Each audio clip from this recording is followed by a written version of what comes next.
দেখেন আপনাকে আমি দুইটো শব্দ একসাথে দেখালাম, একটা হলো ফ্যান্ড আর একটা হলো ডিফেন্ড। দুইটা জায়গায় একটা জিনিস আছে ডিফেন্ড, এই ফ্যান্ড। দেখেন এই ডি এটা হলো প্রিফিক্স, তাহলে এই ডি ইটা যদি প্রিফিক্স হয় তাহলে আমার প্রথম প্রশ্ন হলো এই ডিফেন্ড কিংবা এই ফ্যান্ড এটার অর্থ কি। এই প্রশ্নটার সাথে আমি আরেকটা প্রশ্ন করতে পারি, এই ফ্যান্ড অর্থ কি। ফ্যান্ড অর্থ হলো প্রতিরোধ গড়ে তোলা। আমাদের অভিধানগুলো বলছে প্রতিরোধ গড়ে তোলা। ভেরি গুড, প্রতিরোধ গড়ে তুললেন। এখন এই ফ্যান্ড থেকে আমি যখন লিখলাম ডিফেন্ড, তখন অর্থ কি? ঠিক কাছাকাছি অর্থ দেবে নাকি? ফ্যান্ড থেকে ডিফেন্ড, এই ডি এটা প্রিফিক্স। এই ধরেন ডিই এই প্রিফিক্সটাকে আপনি ডিরেক্টলি কোনো অর্থ জানেন না কিন্তু অর্থ করলেন না, ডিরেক্টলি ডিফেন্ড অর্থ কি? তখন আমরা ডিফেন্ড অর্থ করতে পারি প্রতিরক্ষা। এখন এই ফ্যান্ড থেকে আরেকটা শব্দ আমি বানাইলাম ফ্যান্ডার। দেখেন এই ফ্যান্ডার শব্দটি সাধারণত আপনি যখন লিখবেন এই ফ্যান্ডার শব্দটির এরকমও হয় ফ্রন্ট ফ্যান্ডার,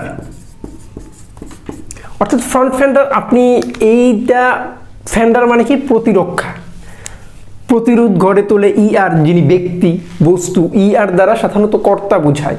এখন এই ফ্যান্ডার মানে যে প্রতিরোধ গড়ে তোলে। এখন এটা যদি ফ্রন্টে হয় তখন এটাকে বলে ফ্রন্ট ফ্যান্ডার। কেমন?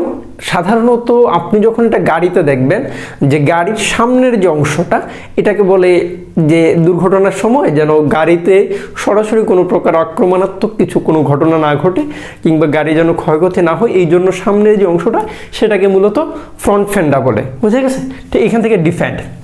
এখন ডিফেন্ড থেকে আবার ইয়ার আমি এখানে একটা সাফিক্স দিতে পারি এএনটি, ডিফেন্ড্যান্ট। তখন আপনি দেখেন এই এএনটি সাফিক্সটা দেওয়ার কারণে সাধারণত ব্যক্তি বুঝাবে ই আর এর মতো, তখন অর্থ দিল বিবাদী। আবার এই ডিফেন্ডেন্ট অর্থ প্রতিবাদী দিতে পারি। দেখেন একই। আচ্ছা, এখন চিন্তা করে দেখেন আবার এখান থেকে ফ্যান্ড ধরে আগেলে ফেন্স। ফেন্স মানে কি? বেড়া। এখন এই ফেন্স থেকে ডিফেন্স।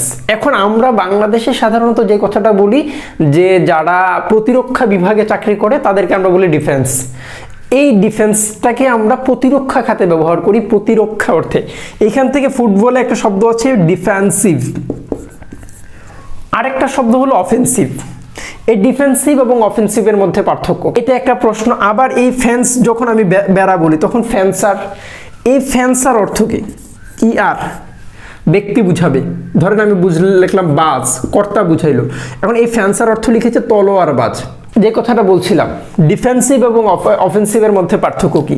ডিই পাইছি ফেন্স মানে বেড়া, যেই বেড়া দ্বারা আপনি তলোয়ার বুঝলেন, প্রতিরক্ষা বুঝলেন, এখান থেকে ডিফেন্সিভ। এখন কথা হলো এখন আমি এর সাথে অফেন্সিভের মিল কোথায় কিংবা পার্থক্য কোথায় এটা ধরে কাজ করব। এরকম আরেকটা শব্দ আছে ফরফ্যান্ড। এর অর্থ ফ্যান্ড, তার মানে ফরফ্যান্ড মানে রক্ষা করা, রক্ষা করা, তাও এক প্রকার প্রতিরক্ষা। এখন কথা হলো আমি যে কথাটা বলছিলাম ডিফেন্সিভ। চিন্তা করে দেখেন ইবল, ইবল থেকে আমি এবল বানাইলাম। এবল মানে সক্ষম কি করতে?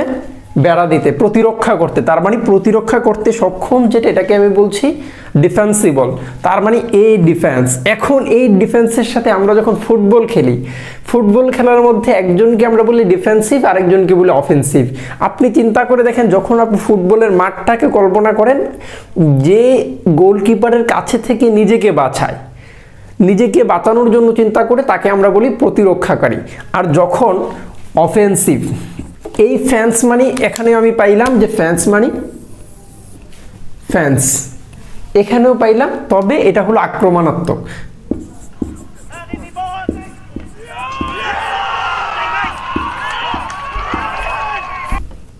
দেখেন আপনি একজন অফেন্সিভ। এখন অফেন্সিভ থেকে আবার শব্দ বের করলাম আমরা অফেন্ডার। এখানে আপনি চিন্তা করে দেখেন আবার এখানে ফ্যান্ড পাইলাম। ফ্যান্ড পাইলে তখন এই অফেন্ডার অর্থ করলাম আমরা অপরাধী, যে আক্রমণ করলো সে কি? অপরাধী। আপনি এইভাবে অর্থ করেন। পরে দেখেন আপনি বললেন যে অফেন্সিভ মানে আক্রমণাত্মক, কিন্তু আপনি এর আগে একটা প্রিফিক্স দিলেন ইন অফেন্সিভ। দেখেন ইন অফেন্সিভটা এখানে ইনটা কি নেগেটিভ, তার মানে এই ইন অফেন্সিভ মানে আমি বলতে পারি আক্রমণাত্মক নয় এমন কিছু, অর্থাৎ ভালো বুঝাইলো, পজিটিভ বুঝাইতে গেলে আমি ইন অফেন্সিভ বললাম। He is a inoffensive person, he is an inoffensive player, এভাবে বলতে পারেন। এখান থেকে আপনি আরেকটা শব্দ বানাইতে পারেন কাউন্টার অফেন্সিভ। দেখেন এইখানে পাইলেন আপনি কাউন্টার, তার মানে বিরুদ্ধে। অফেন্সিভ মানে আক্রমণ, তার মানে প্রত্যাক্রমণ। অর্থাৎ একবার আক্রমণ করার পরে যখন আপনি নতুন করে আবার আক্রমণ করলেন সেটাকে আমরা বলছি প্রত্যাক্রমণ। এইভাবে চিন্তা করে দেখেন, আপনি শব্দের মাঝ থেকে একটা থেকে আরেকটা বের করে আনতে পারতেছেন। Thank you for watching.